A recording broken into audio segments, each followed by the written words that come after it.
All right, this is Goldie, and this is Goldie's roadmap to success. I'm going to hold a couple treats and keep her here motivated.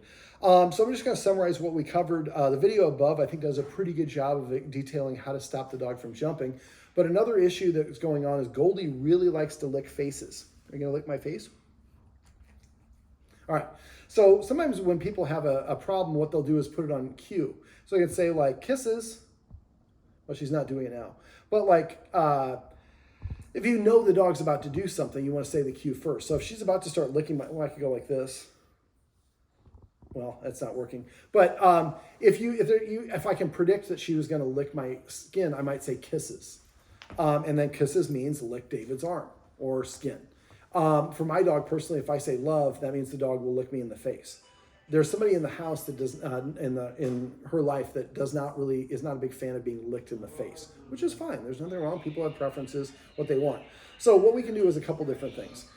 We can number one, we can teach to lick on cue, and then if she starts wanting to lick, we can tell somebody have her lick my arm instead of my face, or something else we can do is give her a lick mat. A lick mat is a silicone mat that you can rub cream cheese, peanut butter, or frozen yogurt on. When you get one, get them on Amazon. They're like about $10, and you can go wander around if you need to. And then get the one with suction cups, because that way you can put it on your tile floor. She can't, if the lick mat is on the floor over there, she can't come and lick my face while she's over there. So we're giving her the ability. Licking is a way for dogs to soothe themselves, relax. It's a way of saying hello, I like you, I want to appease you, I want to apologize to you. It can mean a lot of different things. We can just constantly say no, but all attention for dogs is rewarding. So if she licks this other person, this person says no, that makes Goldie more likely to lick her again sometime in the future.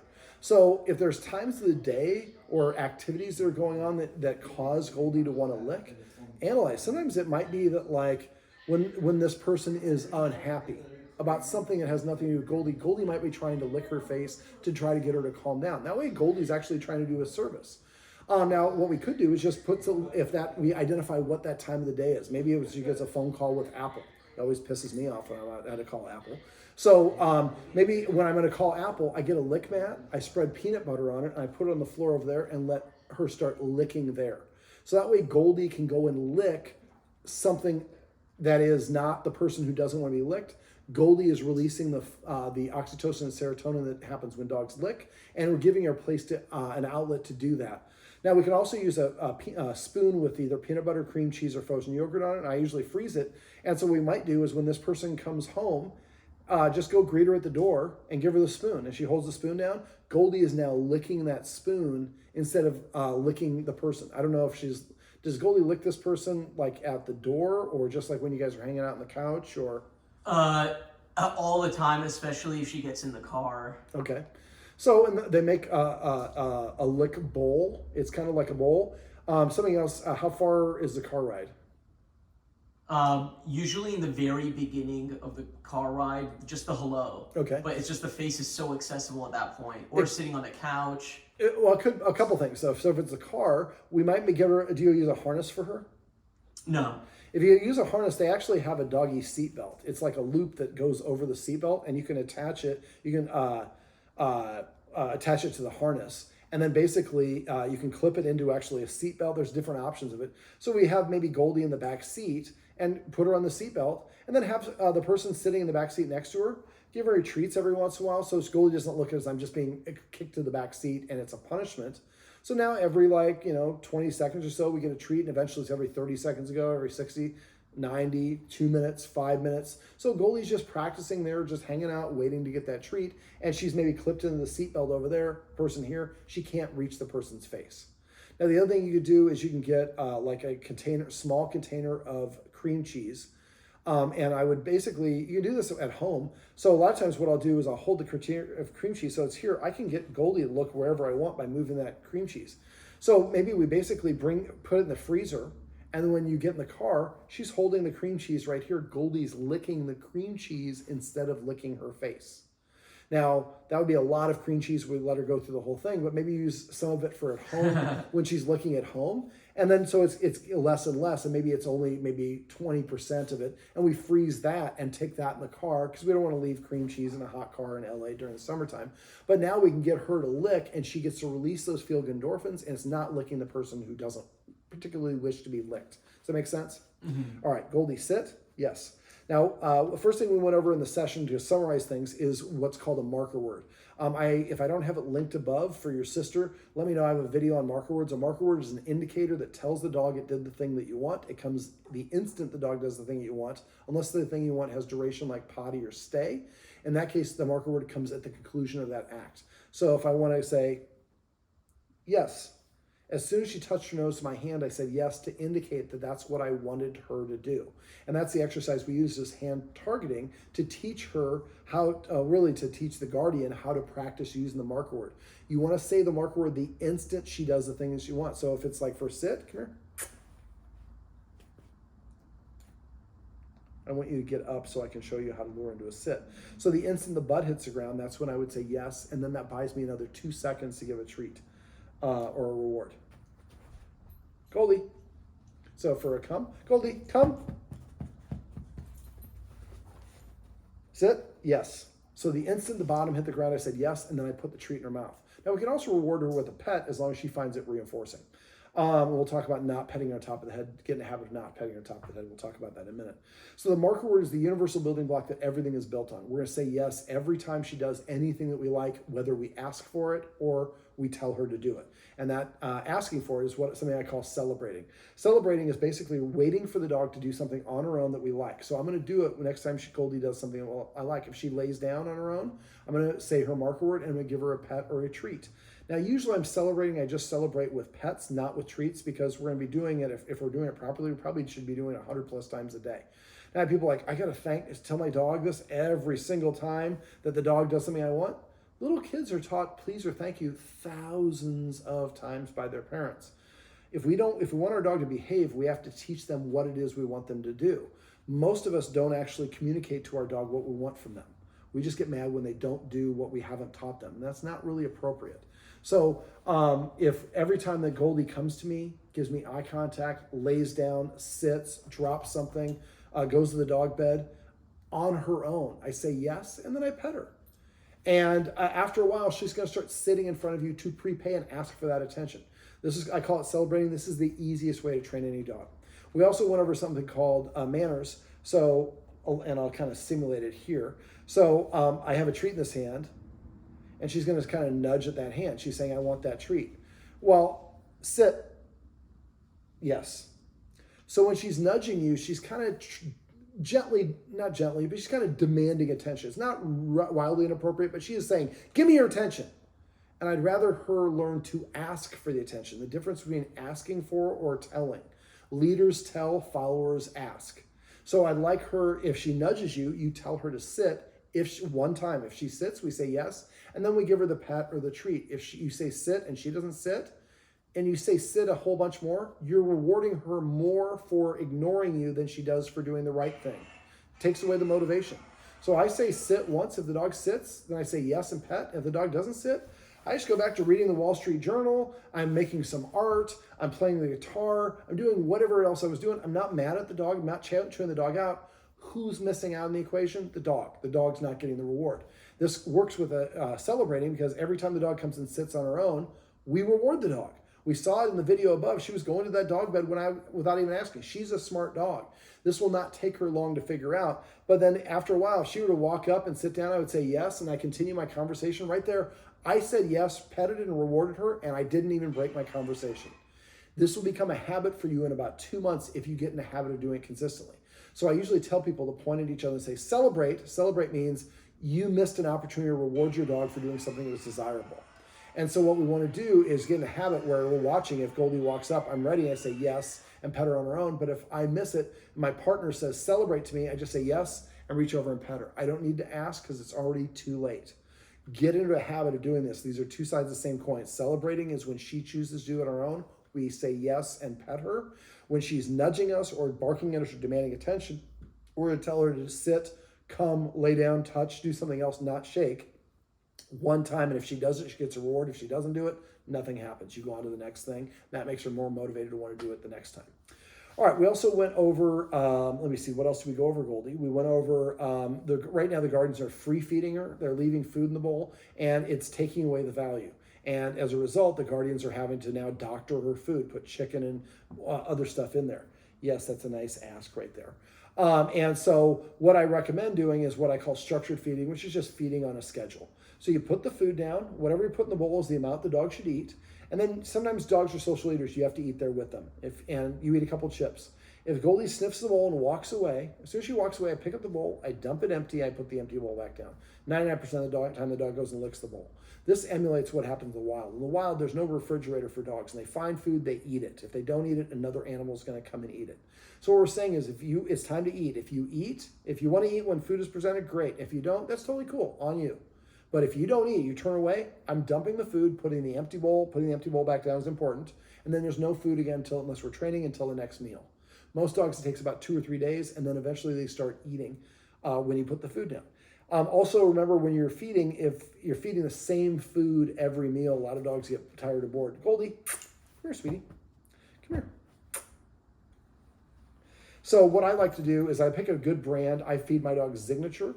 And each bag I get a different flavor. I go from Wild Atlantic to chicken to the Free Range Ranch to kangaroo meat, buffalo, whatever it is. It all has the same core components, but the protein's different. So it makes it a little bit different for the dog, which helps keep them interested in it. And it's just it's a nice way to feed your dog.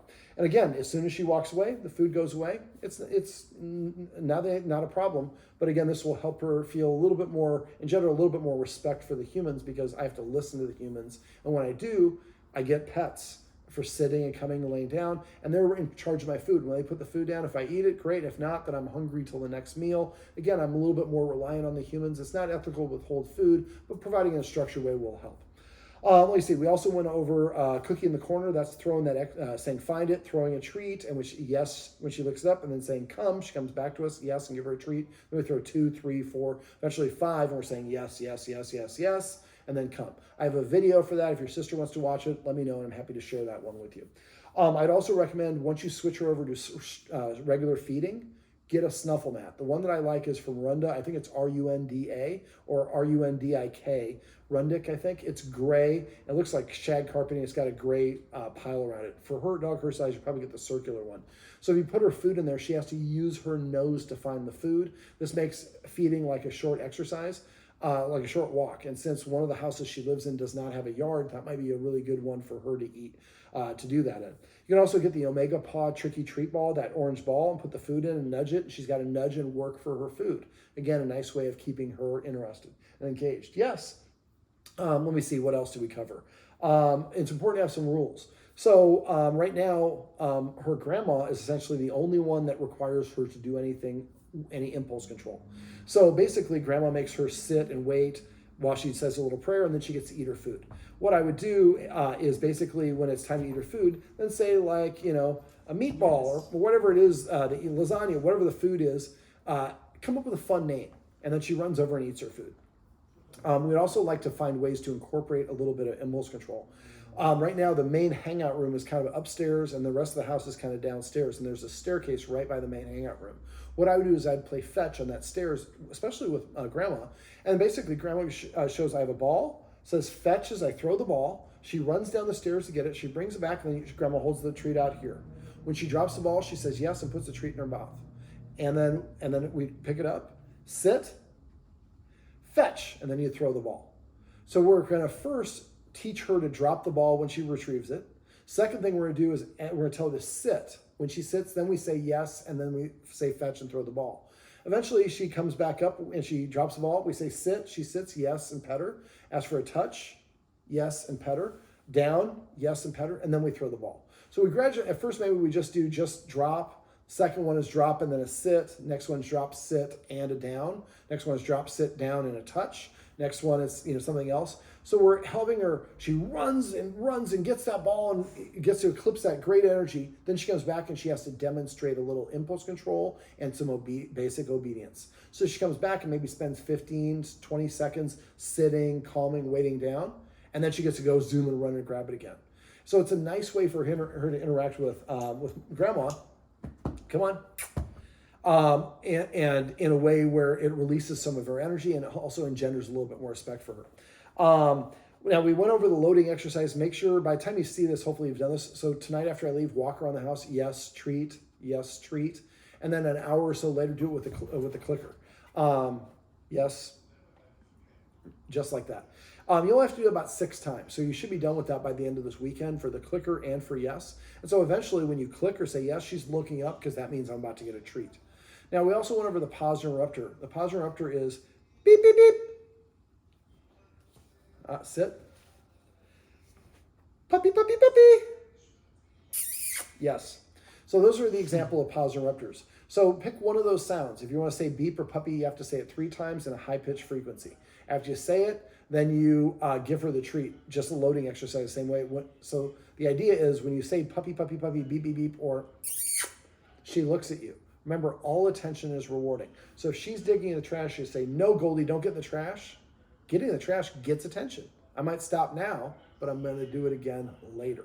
So instead, if she's getting in the trash, we say, she looks at us, we say, boop. And she's looking at it, so I'm leaving my hand here. She's trying to figure out, what do I have to do to get that treat? But she's still staring at it, so I'm leaving. Now when she looks away, then I might go ahead and do a little closer. Boop. Yes. So I made it a little bit easier because she disengaged. Anytime your dog struggles with something, find a way to make it a little bit easier when you're in the teaching mode. We want to first learn to drive our car in a parking lot. When we're good at that, then we put down cones. We're good at that, then we put down parked cars. We don't go learn to drive on the 405. That's what we do for dogs. We try to put them in the moment and teach them in the hardest situation possible. That's why they fail. So instead, ask yourself, how can I make this in a calm, relaxed environment and teach her the construct of it first? Once she knows how to do it, then I can start making it more and more challenging, little by little, but I'm building success on top of success. All right, so last thing we went over, we went over a whole bunch of other things, but the thing I wanted to go over was dog consent. So she offers cutoff signals. That's her way of saying, I don't want you to pet me. She kind of grimaced a little bit. She looked, and her ears flipped back. So cutoff signals for dogs are kind of grimacing, ducking the ears down, ears going back, or ducking the head down, ears going back, turning away, refusing to look at you. We call this whale eye, but we call it side eye for humans, or refusing to come to you, walking away. Those are all dogs' way of saying, I don't like to, I say no. I'm giving a cut off signal. Just like if I'm asking a girl out and she goes like this, she's saying no. My job is to pick up that subtle sign and respect what she's saying. So one of the things, if somebody wants to meet her, what I usually do is just say like this, that's a consent. She's saying, yes, I like that. And so I can pet her. But if she starts to move away, she's saying, no, I'm not interested in doing that. And a lot of us, we don't realize that. And we are constantly petting our dog on top of the head, which they consider dominating. We're leaning over them. We're approaching them. We're staring at them too much in the eye. And the idea is we want her to feel relaxed. So right now she's not moving away from me. If she leans into me or she kisses me, that's her way of saying I really like something. But if I start doing this and she gets up and moves away, she might have said, David, I want to sit next to you, but I don't want you touching me right now. And that's okay.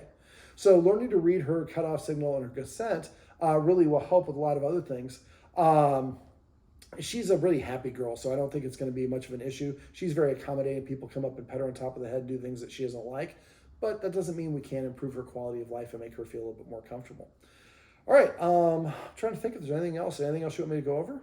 No, I think that's all. All right. Now, if you have questions, it's very normal to have questions. Call or text me. I don't charge for phone calls or texts. I want you to be getting the results. Yes, celebrate that you're looking for. Say celebrate to each other. I don't know if I mentioned that, but make sure you point at each other. If somebody points at me and says celebrate, I just say yes and pet her on her chest, which is where she prefers to be petted.